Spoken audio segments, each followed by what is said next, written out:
Together, we can deliver futures.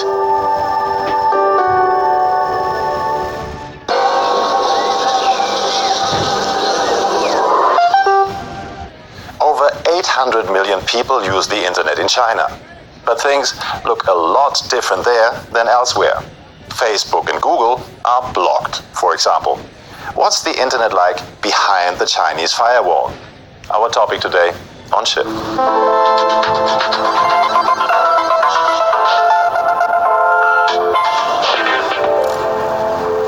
Most of the world uses products from Google, Apple, Facebook, and Amazon, or GAFA.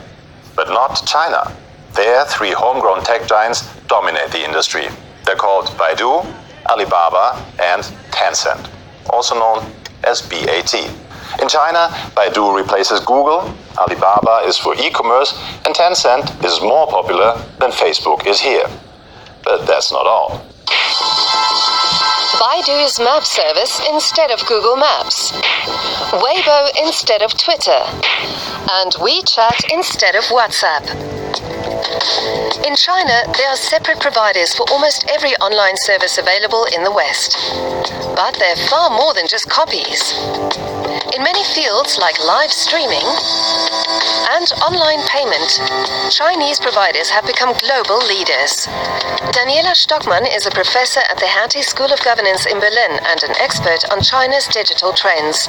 She says users play a big role in these developments. One main difference between Chinese users and European users is that Chinese internet users are fast adopters. So when there is a new platform, they will immediately go and try it out.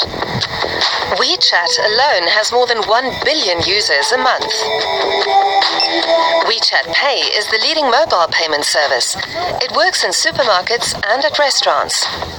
Hardly anyone uses cash in China anymore. Users can even book doctor appointments. WeChat is like a super app. Without it, getting around in China isn't easy.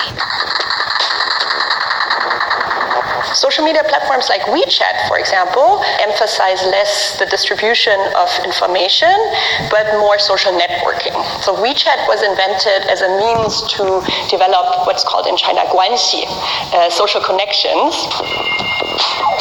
Video streaming services are especially popular in China. Instead of YouTube and Netflix, Tencent Video, iQIYI, and Youku are popular. Platforms for short videos that last around 15 seconds are flooded with 800 million visitors each month. The current market leader is ByteDance, with the program Douyin. Outside of China, we know it as TikTok. Another innovation to video streaming is on the platform Bilibili. User comments are displayed live as the video plays.